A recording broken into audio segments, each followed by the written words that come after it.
आप लोगों को 2 क्वेश्चंस करने को कहे थे जी जनाब, हो गए। प्रैक्टिस क्वेश्चन नंबर 2 कंप्लीट करना था और प्रैक्टिस क्वेश्चन नंबर 3 सॉल्व करना था।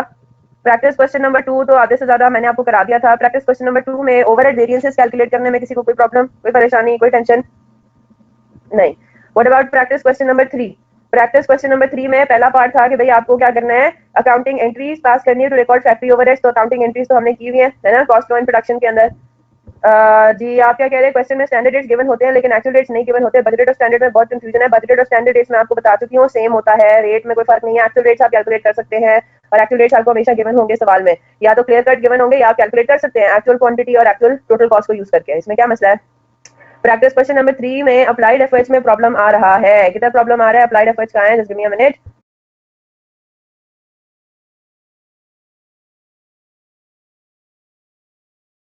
ठीक है जनाब, इसको देख लेते हैं। इसने आपको बता दिया, following information has been extracted from the record of Silver Industries Limited for the month of June 2017। इन्होंने आपको बता दिया कि प्रोडक्शन यूनिट्स हैं, अवेलेबल कैपेसिटी यानी कि नॉर्मल कैपेसिटी हो गई आपके पास 10,000 यूनिट्स की, बजटेड आपके पास कैपेसिटी 8,000 और एक्चुअली आपके पास 8,600। डायरेक्ट लेबर आवर्स उसने आपको बता दिए हैं, normal capacity direct labour hours की है 30,000, बजटेड है 24,000 और एक्चुअल है 25,000। वेरिएबल एंड फिक्स्ड ओवरहेड्स उसने आपको बता दिए हैं, टोटल मिला के बजटेड है 3.6 और एक्चुअल है 3.9। फिक्स्ड ओवरहेड्स वर बजटेड एट 1.2 मिलियन, 3.6 में से 1.2 मिलियन फिक्स्ड है, बाकी सारे वेरिएबल है। Applied fixed overheads exceeded actual fixed overheads by rupees 20,000. SIL uses standard absorption costing over or under applied factory overheads are charged to profit and loss account. तो जनाब आपके पास मसला पेरेंटली कहाँ पर आ रहा है? प्रैक्टिस क्वेश्चन नंबर 3 के अंदर आप ये कह रहे हैं कि जी इसकी वर्किंग नंबर 2 जो है वो समझा दें। अच्छा जी, इसमें इन्होंने क्या कह दिया है? अच्छा हमारी रिक्वायरमेंट क्या है? Prepare accounting entries to record factory overheads, variable और फिक्स दोनों, over under absorb, analyse under और over applied overheads into expenditure efficiency and capacity variances, comment on the differences between overhead variances under marginal and absorption costing. ठीक है, तो इसमें देख लेते हैं क्या मसले आ रहे हैं। Fixed overhead variances were analysed but variable overheads were ignored. इन्होंने आपको सारे ओवरहेड्स करने को बेसिकली कहा है ना।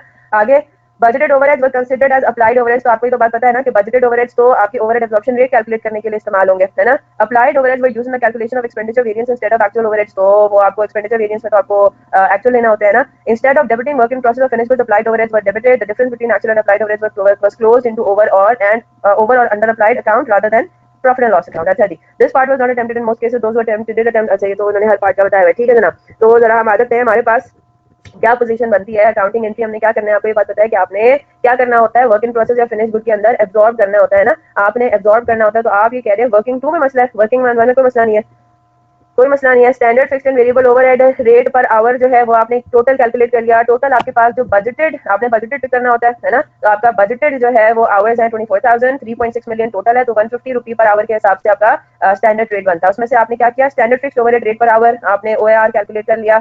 यही नहीं है OAR, देख लेते हैं। 1.2 मिलियन डिवाइड बाय 24,000, इन्होंने 50 यानी कि 100 रुपीज आपका जो स्टैंडर्ड बनता है, आपने उसको एब्जॉर्ब कर दिया 150 के हिसाब से। आपने बेसिकली सारे ओवरहेड्स को एब्जॉर्ब करना है ना, आपने ओवरहेड्स को एब्जॉर्ब करना है, fix plus variable both, right. तो वर्क इन प्रोसेस में फिक्स प्लस वेरिएबल दोनों चले जाएंगे, ठीक है जनाब, ये हो गया।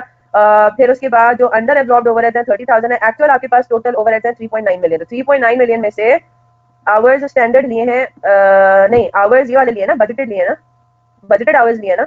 ओवरहेड एब्जॉर्प्शन रेट कैलकुलेट करने के लिए इन्होंने बजटेड आवर्स यूज किए हैं 24,000, और ये देखिए 150 इसी तरह से कैलकुलेट हुआ है ना। इन्होंने टोटल जो fix plus variable overhead absorb किए वो 150 के हिसाब से हुए, स्टैंडर्ड इसको नाम दे दिया उन्होंने, ठीक है। अच्छा वर्किंग 2 में भी आते हैं ना। फिर इन्होंने जब अंडर या ओवर अप्लाइड ओवरहेड्स की वेरिएंसेस निकाले, expenditure efficiency and capacity variances, तो फिर इसमें आते हैं, ठीक है। तो सबसे पहले हम बात कर लेते हैं, इन्होंने पहले सॉल्व किया है वेरिएबल ओवरहेड एक्सपेंडिचर वेरिएंस को, ठीक है। चले जनाब, वेरिएबल ओवरहेड एक्सपेंडिचर वेरिएंस का फॉर्मूला क्या है? हाँ जी, क्या फॉर्मूला है? वेरिएबल ओवरहेड अपने सामने ले आते हैं। वेरिएबल ओवरहेड एक्सपेंडिचर वेरिएंस यानी कि स्पेंडिंग वेरिएंस, इसका फॉर्मूला आपके सामने बनता है ताकि कोई कंफ्यूजन हमारे पास ना रहे। वो रहा ये एक्चुअल माइनस बिल्कुल ये किधर क्या, वेरिएबल हमने क्या था, फिक्स से पहले क्या था ना। अच्छा वो हमने कॉपी नहीं किया था, चलिए अपने पास लिख लेते हैं।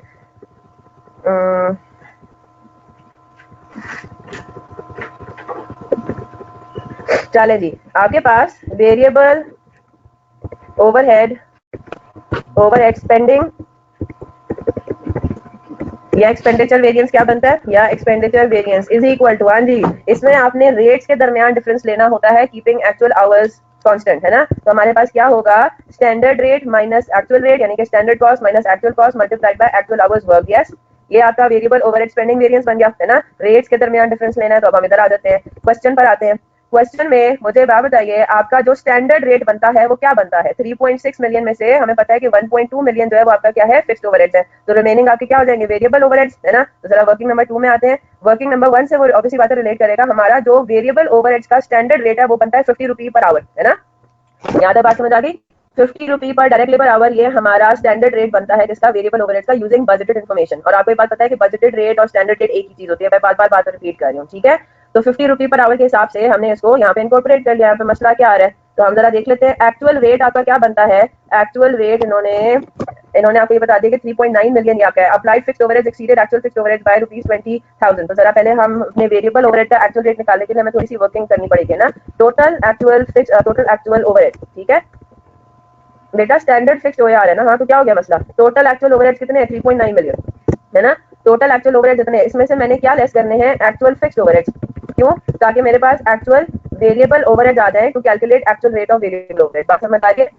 अब एक्चुअल फिक्स्ड ओवरहेड्स कितने हैं उसने आपको इसके लिए बता दिया कि applied fixed overhead exceeded actual fixed overhead by ₹20,000। अब इधर देख लेते हैं हमारे पास क्या फॉर्मूला उसने बता दिया कि आपके पास जो अप्लाइड फिक्स्ड ओवरहेड है ना वो आपका ज्यादा है एक्चुअल फिक्स्ड ओवरहेड से। यहाँ से यहाँ तक बात क्लियर होगी? कितना डिफरेंस है दोनों के दरमियान? 20,000 का। Is that clear? क्या हम अप्लाइड फिक्स्ड ओवरहेड्स कैलकुलेट नहीं कर सकते? बिल्कुल हम अप्लाइड फिक्स्ड ओवरहेड्स कैलकुलेट कर सकते हैं। हमारे पास 100 रुपी पर डायरेक्ट लेबर आवर का क्या है, फिक्स्ड ओवरहेड का रेट है, यस और नो, है ना। हमने जो बजटेड ओवरहेड, बेटा वो 50 तो वेरिएबल है। 50 वेरिएबल नहीं है? एक second, just give me a minute. Oh sorry, fix 50 है, सॉरी, यस यस यस। 100 हमारा वेरिएबल का है, 50 ठीक है। 50 हमारा स्टैंडर्ड ओवरहेड एब्जॉर्प्शन रेट है। स्टैंडर्ड का हो बजटेड का हो एक ही बात है ना। ओवरहेड एब्जॉर्प्शन रेट है multiplied by actual number of hours. कितने हैं एक्चुअल आवर्स? हैं कितने? 25,000 डायरेक्ट लेबर आवर्स। इसी तरह नहीं कैलकुलेट किया हुआ इन्होंने, माइनस एक्चुअल फिक्स्ड ओवरहेड हमें कैलकुलेट करना है। Just give me a minute, मैं देख लेती हूँ तो क्या आंसर आता है हमारे हिसाब से। एक्चुअल फिक्स्ड ओवरहेड की क्या आंसर आता है? 50,000, 50 into 25,000, just give me a minute. 50 into 25,000 minus 20,000, ये आपके पास है। ये नहीं आंसर एक्चुअल फिक्स्ड ओवरहेड का 1230। इन्होंने क्या किया हुआ है कैलकुलेट? एक्चुअल फिक्स्ड ओवरहेड इन्होंने निकाले 1270। ये क्या कैलकुलेट किया हुआ है? 24,000 डिवाइडेड बाय 8,000।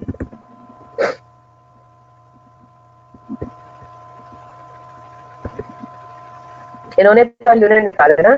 24,000 डिवाइडेड बाय 8,000 तो number of hours per unit, number of budgeted hours per unit आ जाएगा 24 डिवाइड बाय 8, ठीक है।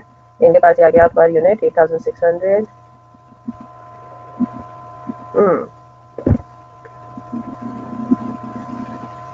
इन्होंने अप्लाई किया है on the basis of units.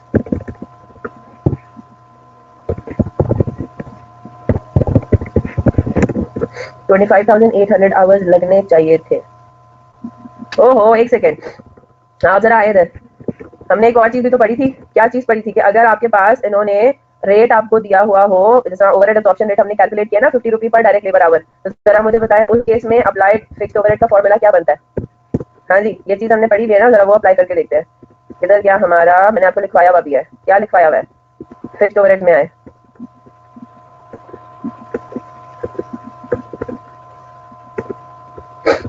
अच्छा मेरे पास वो लिखा हुआ नहीं है, अगर आपको याद हो तो मैंने आपको एक चीज लिखवाई थी और वो मैंने आपको क्या लिखवाया था, just give me a minute, मैं अपने पास भी उसको निकालूं और आपको बताऊं।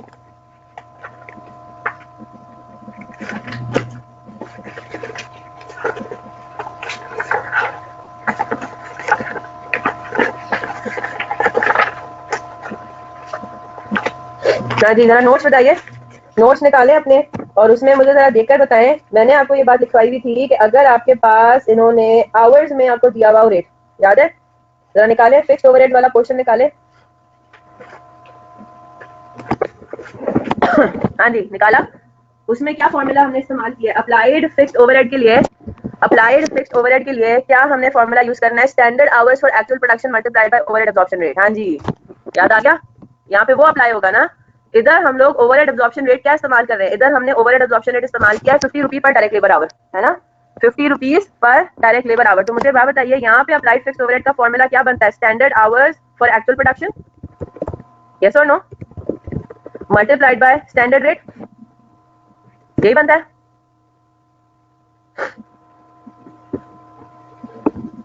हाँ जी जरा करें सॉल्व इसको, इस हिसाब से करें। एक्चुअल प्रोडक्शन के लिए स्टैंडर्ड आवर्स कितने बनते हैं? हाँ जी, standard hours for actual production कैसे कैलकुलेट होगा?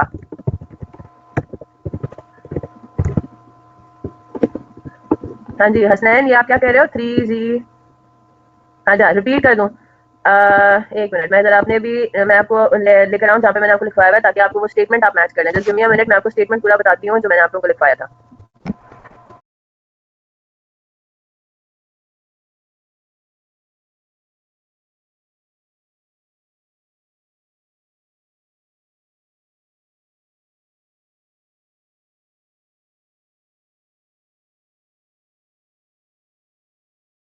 हाँ जी, आपको मैंने हसनैन ये रूल लिखवाया था कि अगर आपके पास नहीं अप्लाइड फिक्स्ड ओवरहेड में standard rate into actual production, हाँ standard rate into standard hours, मैंने आपको लिखवाया था कि if fixed overhead standard rate per hour is given, याद है? तो मैंने आपको क्या लिखवाया था कि if fixed overhead standard rate per hour is given, तो हमने अप्लाइड फिक्स्ड ओवरहेड कैसे कैलकुलेट करना है? अप्लाइड फिक्स्ड ओवरहेड का फॉर्मूला है standard rate into standard hours for actual production. ठीक है, स्टैंडर्ड आवर्स हमेशा किसके लिए होता है? एक्चुअल। स्टैंडर्ड कहीं पे भी आ जाए, स्टैंडर्ड का टर्म कहीं पे भी आ जाए, तो उसका मतलब है कि आपने वो एक्चुअल प्रोडक्शन के लिए निकालना है कि स्टैंडर्ड कितना लगना चाहिए था। Is that clear?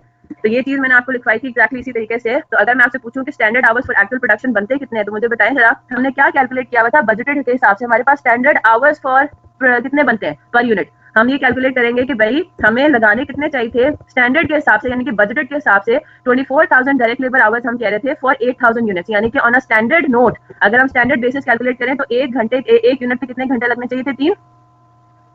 ठीक है, 3 आवर्स पर यूनिट के हिसाब से हमने अपना बजट किया था। और बजट में आपको पता है कि स्टैंडर्ड रेट इस्तेमाल होता है, स्टैंडर्ड आवर्स इस्तेमाल होते हैं। बात समझ आ रही है ना? तो इसका मतलब ये हुआ कि हमने जो बजट कंस्ट्रक्ट किया था उसमें तो हमने कहा था कि एक यूनिट के 3 घंटे लगने चाहिए। Is that clear? हमने एक्चुअली यूनिट्स कितने प्रोड्यूस किए? हमने एक्चुअली यूनिट्स मैन्युफैक्चर किए 8,600 यूनिट्स। Is that clear? तो 3 आवर्स के हिसाब से 3 आवर्स के हिसाब से 3 आवर्स पर यूनिट के हिसाब से हमें कितने घंटे लगने चाहिए थे? मेरे पास मेरे स्टैंडर्ड आवर्स आ जाते हैं 25,800। यहाँ तक बात क्लियर हो रही है? हाँ ये गलत हो जाएगा ना, ये गलत हो जाएगा, क्योंकि आपको मैंने बता दिया कि अगर ओवरहेड एब्जॉर्प्शन रेट आपको पर आवर दिया हुआ है तो आपने ये काम करना है। एक्चुअल आवर्स कब यूज करेंगे? अगर overhead absorption rate per unit इस्तेमाल करते हैं तो फिर उसमें एक्चुअल आवर्स नहीं इस्तेमाल करेंगे, उसमें फिर एक्चुअल यूनिट्स इस्तेमाल करेंगे। एक्चुअल यूनिट्स इस्तेमाल होंगे, एक्चुअल आवर्स तो इस्तेमाल हो ही नहीं रहते। ठीक है, अगर आप देखो ना, मेरी बात गौर से सुने, अगर आप ओवरहेड एब्जॉर्प्शन रेट मतलब ओवरहेड्स के चैप्टर में जाओ, अगर ओवरहेड्स के चैप्टर में जाओ तो हम नॉर्मली हम ऑब्वियसली बात है उसमें हमने स्टैंडर्ड कॉस्टिंग का कांसेप्ट तो पढ़ा हुआ ही नहीं था। पहली बात तो ये है ना, उसमें हमने स्टैंडर्ड कॉस्टिंग वाली चीजें तो बिल्कुल पढ़ी भी नहीं थी, क्योंकि वो तो हमारा बिल्कुल एक इंटायरली डिफरेंट सिनेरियो है। स्टैंडर्ड कॉस्टिंग हो सकता है यूज हो सकता है ना हो। अगर हम स्टैंडर्ड कॉस्टिंग इस्तेमाल नहीं करते, अप्लाई नहीं करते, तो फिर तो वो पूरा का पूरा ओवरहेड एब्जॉर्प्शन रेट वाला चैप्टर जो है एज इट इज अप्लाई हो जाता है। हम ये पढ़ रहे हैं कि अगर हम स्टैंडर्ड कॉस्टिंग अप्लाई करते होंगे, अगर हम स्टैंडर्ड कॉस्टिंग फॉलो करते हैं, तो फिर ओवरहेड एब्जॉर्प्शन रेट किस तरह से अप्लाई करना है, बस ये बात है। अगर तो आपका ओवरहेड एब्जॉर्प्शन रेट आपने कैलकुलेट किया हुआ है पर यूनिट, तो आपने सिंपली अप्लाइड एफर्ट्स के लिए ओवरहेड एब्जॉर्प्शन रेट को एक्चुअल यूनिट से मल्टीप्लाई कर देना है। ठीक है, लेकिन अगर आपका overhead absorption rate per our है तो आपने उसको ऐसी बात है मल्टीप्लाइड बाय एक्चुअल आवर्स नहीं करना है, आपने करना है मल्टीप्लाई करना है उसको standard hours for actual production. Is that clear?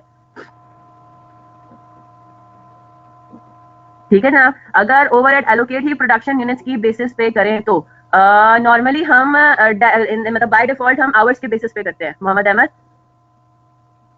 आप डायरेक्ट लेबर आवर को बेसिस बनाओ। ठीक है, इस फॉर्मूले को कैसे यूज किया करते रही हो सामने, अभी तो हमने अप्लाई थोड़ी किया पूरा। हमारे पास फॉर्मूला क्या है? अप्लाइड फिक्स्ड ओवरहेड का standard hours for actual production multiplied by standard rate. इन्होंने आवर्स में ही किया हुआ और आवर्स में ही करना है आपने, बाय डिफॉल्ट आपने आवर्स में ही करना है। ठीक है, तो आपके पास क्या पोजीशन बनती है? आपके पास कुछ यूं पोजीशन बनता है, हमने अपना रूल अप्लाई किया, standard hours for actual production तो आपने निकाल लिया, कितने? 25,800 आवर्स है ना।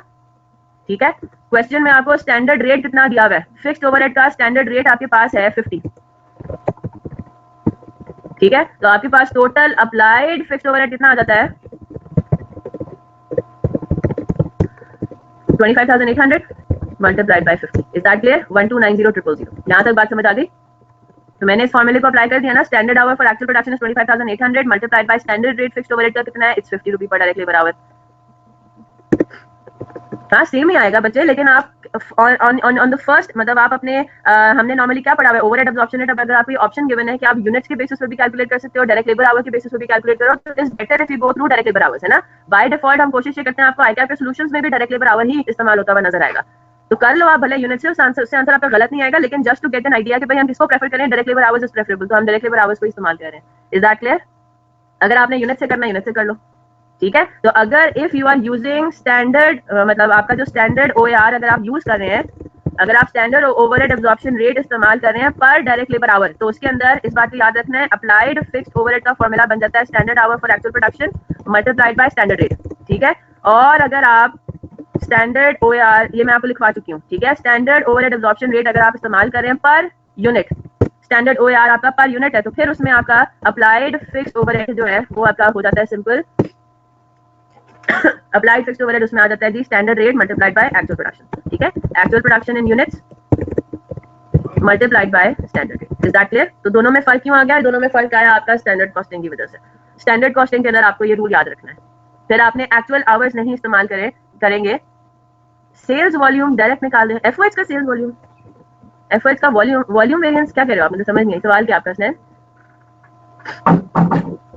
यूनिट्स के बेसिस पे देख लेते हैं, आंसर सेम आता है। अगर हम स्टैंडर्ड ओवरहेड एब्जॉर्प्शन रेट कर सकते हैं ना, हम यहाँ पे कर सकते हैं, पर यूनिट भी जरा करके देखते हैं। अगर हम अपना standard overhead absorption rate calculate करें पर यूनिट, तो वो हमारे पास क्या होगा? आपके पास फिक्स्ड ओवरहेड बजटेड कितना है? वो है 1.2 मिलियन, है ना। 1.2 मिलियन को मैं डायरेक्ट लेबर आवर्स 24,000 से डिवाइड ना करूं, मैं उसको बजटेड प्रोडक्शन यूनिट से डिवाइड करती हूँ, यानी कि 8,000। तो मेरे पास क्या आता है? पर यूनिट मेरे पास आ जाता है, देख लेते हैं आंसर सेम आ रहा है, नहीं आना चाहिए वैसे सेम। 1.2 मिलियन डिवाइडेड बाय 8,000, यहाँ पे मेरे पास क्या है? रुपी पर यूनिट। ठीक है, ये भी 150 आ रहा है। 3, अच्छा वो जो टोटल था, ये तो फिक्स्ड ओवरहेड एब्जॉर्प्शन रेट है ना, स्टैंडर्ड फिक्स्ड ओवर, ये कंफ्यूज मत होइएगा। यहाँ पे जो 150 पर यूनिट है और ये वाला जो 150 पर यूनिट है, दोनों में डिफरेंस है। पहली बात तो ये कि यहाँ पे है 150 पर डायरेक्ट लेबर आवर और ये टोटल ओवरहेड्स का। ठीक है, यहाँ पे क्या है? टोटल ओवरहेड है 150 रुपीज। Is that clear? जो वर्किंग नंबर 1 में 150 निकाला हुआ है, ये है पहली बात तो ये, दिस इज 150 पर direct labour our and this 150 includes fix plus variable both. ठीक है, यहाँ पे जो मैंने कैलकुलेट किया है, ये मेरे पास standard fixed overhead absorption rate है, पहली बात सिर्फ और सिर्फ फिक्स्ड ओवरहेड्स का, और ये पर यूनिट है, तो there is a difference between the two. ठीक है, आई होप ये बात सबको क्लियर है, कोई कंफ्यूज नहीं हो रहा। ठीक है जनाब, अब यहाँ पे 150 पर यूनिट आपका क्या है? Standard fixed overhead absorption rate. तो अगर हम पर यूनिट को इस्तेमाल करके निकाल लें अप्लाइड फिक्स्ड ओवरहेड, तो लेट्स सी हमारे पास कितना आंसर आ रहा है? 8,600 यूनिट्स है एक्चुअल, है ना।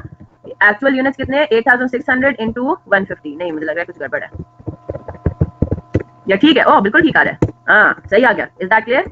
बात समझ आ गई? यहाँ पे भी हमारा 1290 आ रहा है, यहाँ पे भी हमारा 1290 आ रहा है, लेकिन हम लोग कोशिश ये करेंगे, क्योंकि ICAP भी बाय डिफॉल्ट क्या बेसिस लेता है ओवरहेड एब्जॉर्प्शन रेट का? वो लेता है आवर्स। अब बात समझ आ गई? अब बात क्लियर होगी? क्वेश्चन सारी मसले मसाइल हल हो गए। आपके पास जो रूल है वो ये है, अगर आप ओवरहेड एब्जॉर्प्शन रेट लेते हो पर डायरेक्ट लेबर आवर, तो आपने किस तरीके से लेकर चलना है? Standard hours for actual production multiplied by standard rate. और अगर आप standard overhead absorption rate per unit लेते हो, तो आपके पास आता है actual production units multiplied by standard rate. ठीक है, तो अगर आपको कंफ्यूजन हो रहा है, आपके पास अवेलेबल है, तो आप एक्चुअल प्रोडक्शन बेसिस इस्तेमाल कर लो। एक्चुअल प्रोडक्शन बेसिस में तो कोई मसला नहीं है ना, यूनिट्स के बेसिस पे तो कोई मसला नहीं है, वो तो सबको याद भी है। ओवरहेड एब्जॉर्प्शन रेट का फॉर्मूला यही होता है, standard rate multiplied by actual quantity, right, actual production. तो वो कर लें, चले। जी और बताइए, आप कह रहे हैं कि जी फिक्स्ड ओवरहेड का वॉल्यूम वेरिएंस बता दें, तो वॉल्यूम वेरिएंस का क्या फॉर्मूला है? Fixed overhead volume variance formula पहले लिख लेते हैं अपने पास। फिक्स्ड ओवरहेड वॉल्यूम वेरिएंस का फॉर्मूला है, इसमें वॉल्यूम वेरिएंस मांगा हुआ है, इन्होंने क्या मांगा हुआ है? Expenditure, efficiency and capacity. Volume variance तो नहीं मांगा हुआ ना, वॉल्यूम वेरिएंस की जगह उन्होंने एफिशिएंसी और कैपेसिटी वेरिएंस मांगा हुआ है। तो आप वॉल्यूम वेरिएंस क्यों मुझसे पूछ रहे हैं हसन? दोनों को ऐड कर दें, करवाने की क्या जरूरत है बेटा? वॉल्यूम वेरिएंस कैलकुलेट करने के लिए एफिशिएंसी और कैपेसिटी को ऐड कर दें, एम क्यों टाइम जाया करें उसमें? आगे बताएं, और कोई मसला? बेटा आंसर आपका 40,000 माइनस 30,000 यानी कि 10,000 फेवरेबल आना चाहिए, नहीं आ रहा। सॉरी 40,000 और 50,000, सॉरी आपका आना चाहिए 90,000 आना चाहिए। 40,000 फेवरेबल आपका एफिशिएंसी है, 50,000 फेवरेबल आपका कैपेसिटी है, तो आपका आना चाहिए 90,000 फेवरेबल आना चाहिए। वो इसीलिए नहीं आ रहा बेटा, वो इसीलिए नहीं आ रहा क्योंकि आपने अप्लाइड फिक्स्ड ओवरहेड गलत लिए होंगे। अप्लाइड फिक्स्ड ओवरहेड है 1290। फॉर्मूला क्या बनता है आपके पास? आपके पास फॉर्मूला बनता है applied fixed overhead minus budgeted fixed overhead, yes है ना। अप्लाइड फिक्स्ड ओवरहेड कितना है? 1290,000 माइनस बजटेड फिक्स्ड ओवरहेड्स कितने हैं? बजटेड फिक्स्ड ओवरहेड है 1.2 मिलियन। आ तो गया, आ तो गया बेटा, 90,000 फेवरेबल आ गया ना। आपने क्योंकि आपने अप्लाइड एफर्ट्स गलत लिया था, इसलिए आपके पास नहीं आ रहा आंसर। हाँ जी, और बात बताएं, और कोई मसला, कोई परेशानी? प्रैक्टिस क्वेश्चन नंबर, आप खुद बताएं बेटा।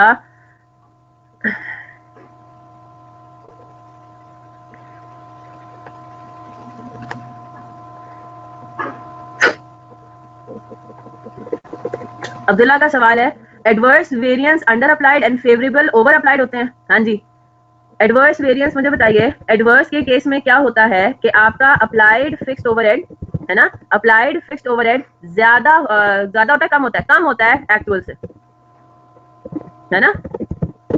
एडवर्स वेरिएंस में क्या होता है, एक्चुअल ज्यादा होता है, अप्लाइड कम होता है, तो हम कहते हैं एडवर्स वेरिएंस है। और यही सिनेरियो आपके पास क्या कहलाएगा, अंडर अप्लाइड, है ना। एक्चुअल ज्यादा है, अप्लाइड कम है, यस और नो।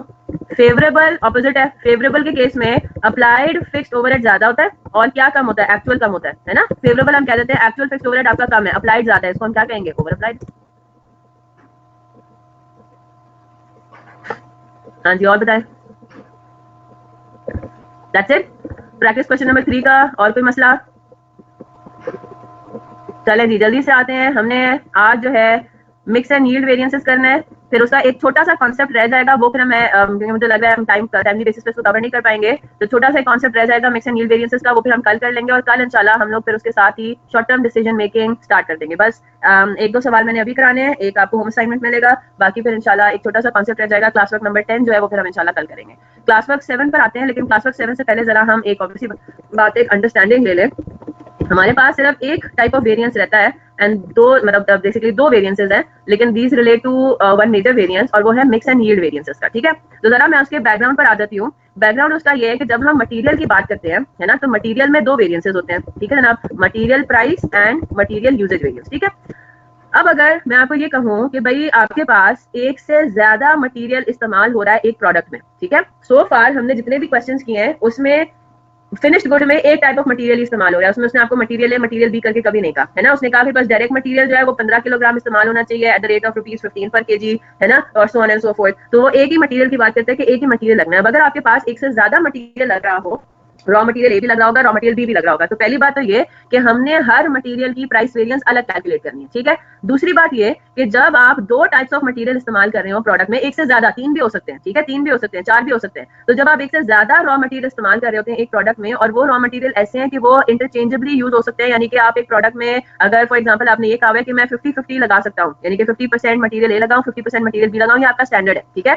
कि फॉर एग्जाम्पल आप ये कह रहे हो कि मैं एक ऐसा कोई ऐसा लोशन मैं तैयार करती हूँ जिसमें मैं 50% टाइप ऑफ क्रीम ए डालती हूँ, 50% एक दूसरी टाइप की क्रीम डालती हूँ ना, होता है ना इस तरह से, लोग इस तरह से घर में तेल वेल बनाते हैं, राइट। कि अगर फॉर एग्जाम्पल एक बालों के लिए एक बड़ा जबरदस्त किस्म का मैं तेल जो है वो मैन्युफैक्चर करती हूँ, उसमें मैं करती क्या हूँ कि मैं आधा 50% जो है ना, जैसे फॉर एग्जाम्पल अगर मुझे 2 लीटर तेल बनाना है, तो 1 लीटर में उसमें कोकोनट ऑयल डालूंगी और 1 लीटर में डाल रही हूँ सरसों का तेल, राइट। तो ये दोनों जो है वो मैं मिक्स करके एक नया प्रोडक्ट बना रही हूँ, जो कि मेरा मैं कह रही हूँ XYZ ऑयल है ना। Are you getting my point? तो मेरे पास अगर इस तरह का कोई मैं प्रोडक्ट मैन्युफैक्चर कर रही हूँ कि उसमें जो मैं रॉ मटेरियल डाल रही हूँ ना, उसमें मैं ये कर सकती हूँ कि अगर मैंने फॉर एग्जाम्पल कोकोनट ऑयल डाल दिया 75%, यानी कि मैंने वो डाल दिया 1.5 लीटर, और मैंने 0.5 लीटर डाल दिया जी अपना सरसों का तेल, यानी कि दे कैन बी, इनका मिक्स हम चेंज कर सकते हैं, है ना। एक तो होता है ना कि बहुत ही यूनिक किस्म के रॉ मटेरियल है, इतना ही डालना है, इससे ज्यादा या कम नहीं हो सकता, राइट। तो अगर तो इस तरह के हमारे पास रॉ मटेरियल है, एक से ज्यादा हम इस्तेमाल करते हैं अपने फाइनल प्रोडक्ट में, तो फिर हम मटेरियल यूजेज वेरिएंस को फर्दर ब्रेक कर सकते हैं। नहीं नहीं नहीं, जॉइंट प्रोडक्ट्स तो कुछ और चीज है बेटा। जॉइंट प्रोडक्ट तो ये है कि आपने जितने भी मटेरियल डाले उसके बाद फाइनल प्रोडक्ट्स आपके 3 से ज्यादा निकल आए, एक से ज्यादा निकल आए, सॉरी, ठीक है। हमारे केस में क्या बात हम कर रहे हैं कि एक यूनिट को मैन्युफैक्चर करने के लिए एक से ज्यादा रॉ मटेरियल, बस एक सिंपल सिनेरियो है जी, बिल्कुल मैं भी लगाती हूँ। Material usage variance can be broken down into, मैं ये आपको लिखवा रही हूँ, in case more than one raw material is used to manufacture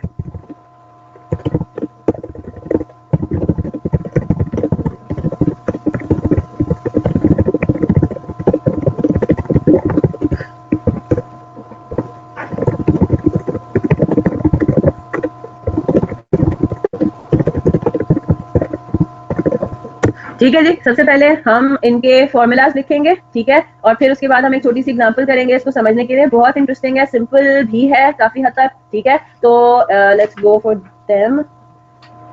हाँ जी, चलें जनाब, हमारे पास मटेरियल मिक्स वेरिएंस का फॉर्मूला क्या बनता है, ये सब इंशाल्लाह आपको समझ में भी आ जाएगा, कोई मसले वाली बात नहीं है। Material mix variance is equal to, ख्याल से लिखिएगा, actual quantity in standard mix, something called standard mix, minus actual quantity in actual mix. क्या मतलब हुआ इस मिक्स का, ये भी हम करेंगे, मल्टीप्लाइड बाय स्टैंडर्ड कॉस्ट या स्टैंडर्ड रेट, ठीक है। मटेरियल यील्ड वेरिएंस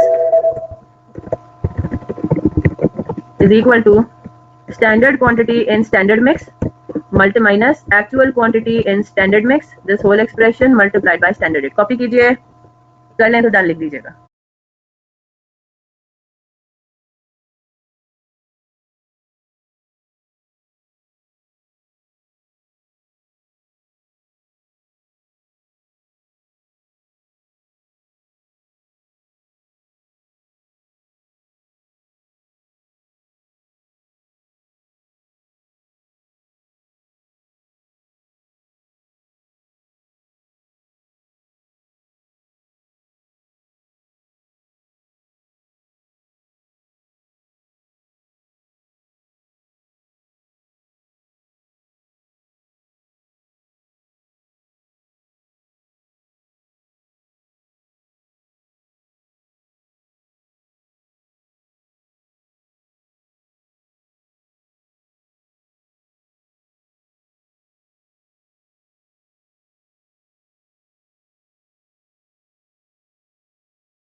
चलें जनाब डन।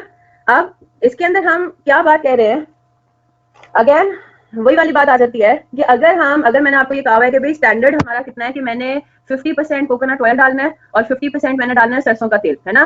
पहली बात तो ये हमें समझने की बड़ी जरूरत है, वो ये है कि भाई आपको पता है कि जी कोकोनट ऑयल का rate per unit, cost per unit अलग है ना जी। स्टैंडर्ड एसएम का मतलब है स्टैंडर्ड मिक्स, ठीक है। अच्छा जी, क्या मैं कह रही हूँ, मैं ये कह रही थी आपको ये बात पता है कि कोकोनट ऑयल का मुझे जो कॉस्ट पर यूनिट पड़ना है वो अलग होगा, है ना, और सरसों के तेल का अलग होगा। मेरी बात गौर से सुनिएगा, अगर मैं अपने इस मिक्स को चेंज कर दूं एक्चुअल प्रोडक्शन करते हुए, है ना, मैं अगर आपको ये कहूँ कि मैंने एक्चुअली जो तेल अपना फाइनल मैन्युफैक्चर किया ना, उसमें मैंने 50-50% नहीं लगाया, बल्कि मैंने 40-60% लगा दिया। 40% मैंने कोकोनट ऑयल डाल दिया और 60% मैंने सरसों का तेल डाल दिया। तो मुझे बात बताएं, मेरी टोटल कॉस्ट डिफरेंट होगी ना स्टैंडर्ड से। पीछे बैक एंड पे आपको समझ में आ रहा है ना, क्योंकि आपको पता है कि कोकोनट का आपने हिसाब लगाया था 50-50% इस्तेमाल होगा तो टोटल कॉस्ट इतनी आएगी। लेकिन अब जब मैंने 60-40 कर दिया या मैंने उसका मिक्स चेंज कर दिया तो जाहिर सी बात है मेरे पास उसका कॉस्ट भी डिफरेंट आएगा, है ना। इसके अलावा फिर हमारे यील्ड पे भी फर्क पड़ेगा। किस तरीके से, एक छोटी सी एग्जांपल करते हैं, इंशाल्लाह अब्दुल्ला समझ में आ जाएगा आपको। इन्होंने फॉर एग्जांपल जल्दी से कॉपी करें, बिल्कुल छोटी सी एग्जांपल बना रही हूँ, फिर उसके बाद हम इंशाल्लाह प्रैक्टिस क्वेश्चन नंबर 7 पर आ जाएंगे, ठीक है।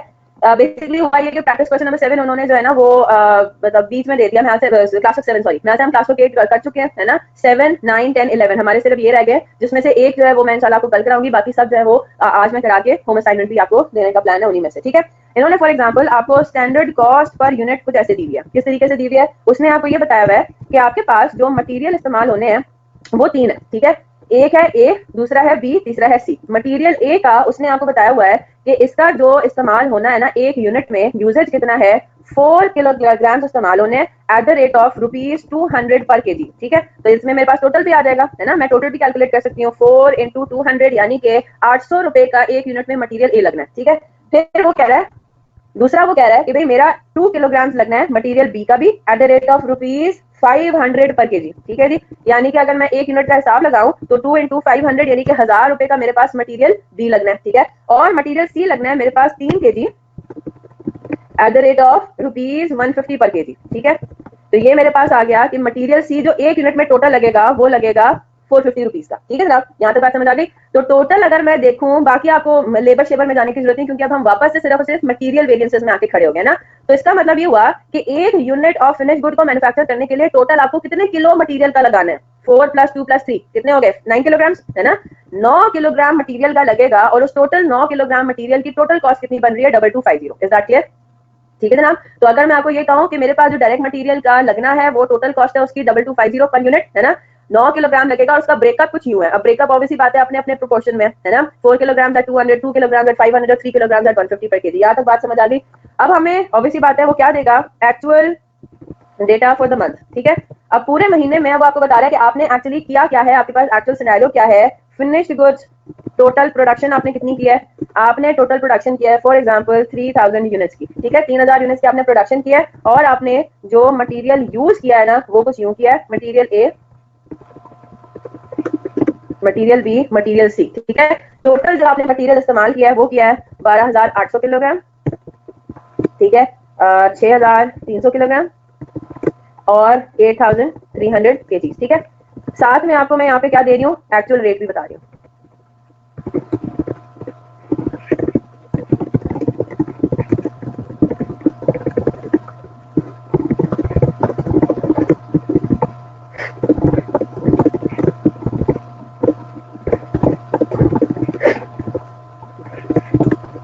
ठीक है, कॉपी करें फिर उसके बाद आगे चलेंगे।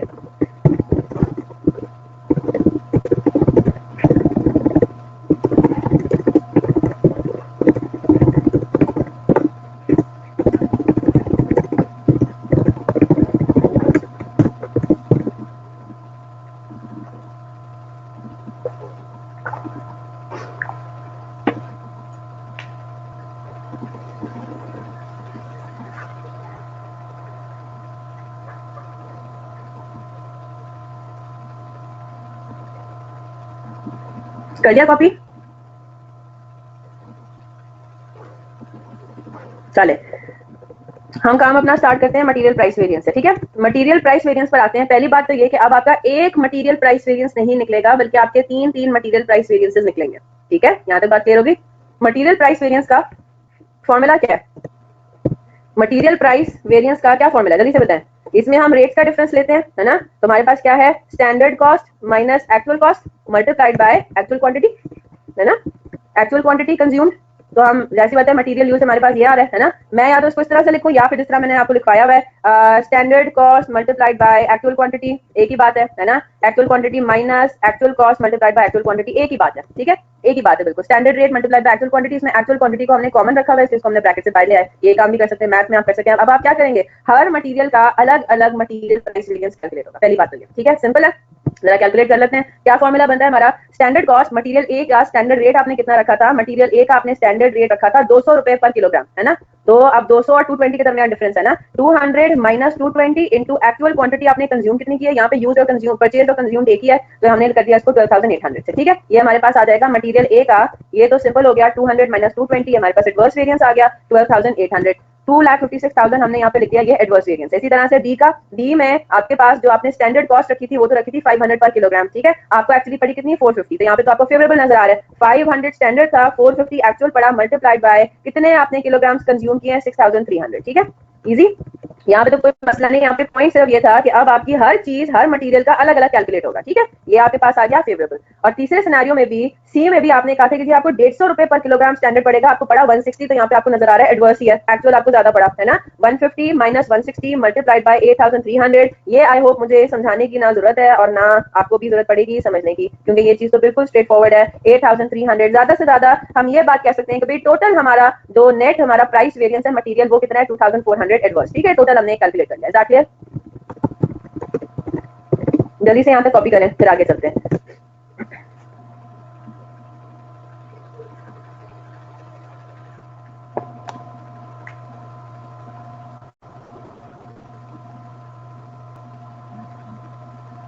चले डन।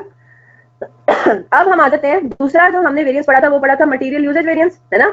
मटेरियल यूजेज वेरिएंस की जगह अब हम क्या देख रहे हैं? मटेरियल यूजेज वेरिएंस को अब हम कह रहे हैं कि हम फर्दर ब्रेक कर रहे हैं किसके अंदर? मटेरियल मिक्स वेरिएंस में और मटेरियल यील्ड वेरिएंस में। और ये सिर्फ उसी केस में आएगा जब आपके पास more than one raw material इस्तेमाल होगा। ठीक है, तो मटेरियल मिक्स और मटेरियल यील्ड वेरिएंस पे आ जाते हैं। मटेरियल मिक्स वेरिएंस का फॉर्मूला क्या आपको बताया हुआ है? ऊपर मैंने लिखवाया हुआ है, लेकिन हम दोबारा से यहाँ पे लिख लेते हैं। मटेरियल मिक्स वेरिएंस का फॉर्मूला है actual quantity, something called actual quantity in standard mix minus actual quantity in actual mix multiplied by standard rate. ठीक है, मटेरियल मिक्स वेरिएंस। अब आपने मटेरियल एबीसी का अलग अलग अगेन कैलकुलेट होगा, लेकिन किस तरीके से कैलकुलेट होगा मेरी बात गौर से सुनिएगा। ठीक है, फिर एंड में हम यूजेज वेरिएंस भी कैलकुलेट कर लेंगे। ठीक है, यूजेज वेरिएंस भी कैलकुलेट कर लेंगे, देख लेंगे कि हमने मटेरियल मिक्स और मटेरियल वेरिएंस की कैलकुलेट किया है या नहीं। ठीक है जनाब, अब पेन्स डाउन और पहले जरा ऊपर देखेंगे। मटेरियल मिक्स वेरिएंस का फॉर्मूला ये है और मटेरियल यील्ड वेरिएंस का भी मैं यहाँ पे कॉपी कर देती हूँ। वर्किंग हमारे पास मोर और लेस एक ही इस्तेमाल होगी उन दोनों के लिए। ठीक है, मैंने किधर लिखवाया है मटेरियल यील्ड का, मैं यहाँ पे ये मैंने कॉपी कर दिया। ठीक है, आपने आसानी के लिए। चलें जी, अब जब हम आते हैं तो अब पेन्स डाउन पहले ऊपर देखेंगे। हमने एक छोटा सा टेबल बनाना है। ठीक है,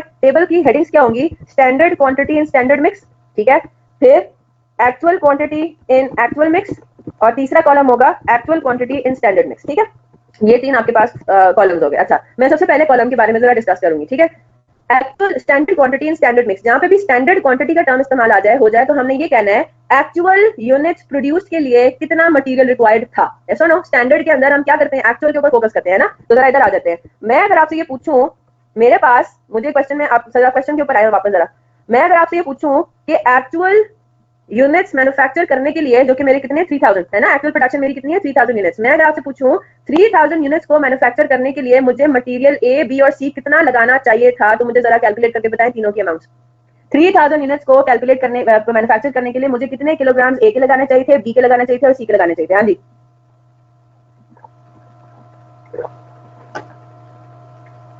मैं इस्तेमाल करूंगी, स्टैंडर्ड इस्तेमाल करूंगी ना।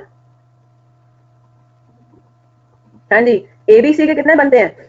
3000 यूनिट्स को, वेरी गुड, 12000 बनते हैं। Good Anas, very good. 3000 into 4, 12000 बनते हैं मटेरियल ए के, 6000 किलोग्राम बनते हैं मटेरियल बी के और 9000 किलोग्राम बनते हैं मटेरियल सी के। Very good. ये जो मैं आपने मुझे कैलकुलेट करके बताया ना, ये मेरे पास कहलाता है standard quantity in standard mix. क्या समझ आई?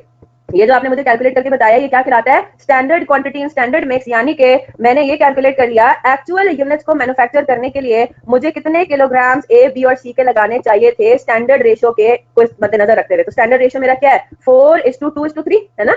मेरा स्टैंडर्ड रेशो कितना है? 4:2:3।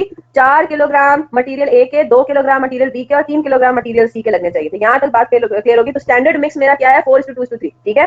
और इसके अंदर जब मैंने इसको टोटल कैलकुलेट किया तो मेरे पास कुछ यूं बना। तो स्टैंडर्ड क्वांटिटी मेरी कितनी बनी चाहिए थी, मैंने यहाँ पे टोटल भी कर लेनी है। कितना मेरा टोटल मटेरियल लगना चाहिए था 3000 किलोग्राम के अंदर? 12000, 6000, 9000। मेरा टोटल जो किलोग्राम लगना चाहिए था 27,000 किलोग्राम लगने चाहिए थे, जिसमें 12000 किलोग्राम मटेरियल ए के, 6000 बी के और इतने सी के। अच्छा मुझे बताइए कि एक्चुअल कितने लगे? Actual quantity and actual mix क्या होगा? वही जो आपको क्वेश्चन में गिवन है। कौन से वाला? ये वाला। ये देखें, ये क्या है? ये एक्चुअल क्वांटिटीज है और ये एक्चुअल मिक्स है। जरा मुझे इनका रेशियो कैलकुलेट करके बताइए। मैं आपको ये कह रही हूँ कि मेरा जो स्टैंडर्ड मिक्स है ना, मैं आपको यहाँ पे लिखवा देती हूँ, एंड में लिखवा दूंगी, ठीक है। मेरा स्टैंडर्ड मिक्स क्या बनता है? 4:2:3। बात समझ आ रही है? 4:2:3 मेरा स्टैंडर्ड मिक्स है। मटेरियल ए के 4 हिस्से लगने हैं, मटेरियल बी के 2 हिस्से लगने हैं और मटेरियल सी के 3 हिस्से लगने हैं, ठीक है। मेरा जो एक्चुअल मिक्स है ना, वो ये नहीं है। मैं मिक्स कैसे कैलकुलेट करूंगी? मैं मिक्स कैलकुलेट करूंगी इनका टोटल करके, इनको मैं आपको ये पे वर्कआउट करके बताती हूँ, ठीक है। मेरे टोटल एक्चुअली कितने किलोग्राम लगे? 12800 प्लस 6300 प्लस 8300। मैं पहले पेन्स डाउन कॉपी नहीं करना अभी, ठीक है। मैं जब कहूंगी तब आपने कॉपी करना है। एक्चुअली मेरा हुआ कितना? मेरे एक्चुअली लगे 27,400। अगर मैं इनका रेशियो निकालूं, है ना, अगर मैं इनका रेशियो निकालूं तो जरा देखते हैं कि क्या मेरा 4:2:3 बनता है या उसकी इक्विवेलेंट यानी कि परसेंटेज के हिसाब से अगर मैं देखूं तो देखिए मेरे पास क्या बनता है। मैं कैसे करूंगी? 12800, जरा आपने कैलकुलेटर्स में, साइंटिफिक कैलकुलेटर्स में मुझे जरा इसका रेशियो कैलकुलेट करके बताएं। 12800 डिवाइड बाय 27,400 फ्रैक्शंस में क्या आंसर आता है? 12,800 ओवर 27,400। क्या मेरे पास आंसर आता है? फ्रैक्शन में बचे, मैं रेशियो निकालना चाह रही हूँ, फ्रैक्शंस में बताएं। फ्रैक्शंस में 64 ओवर 137। ये थोड़ा सा वैसे वो हो जाएगा, चले मैं इसको परसेंटेज में कर देती हूँ, ठीक है। परसेंटेज में कर लेते हैं 46.72। आगे बताएं, इसका बताएं, अगले वाले का बताएं, 6300 बी का बताइए। डेसिमल्स में बता दें, परसेंटेज में बता दें क्योंकि वो फ्रैक्शंस काफी कॉम्प्लेक्स ना बन जाए, ठीक है। 6300 का बताएं 22.99 और सी का बताइए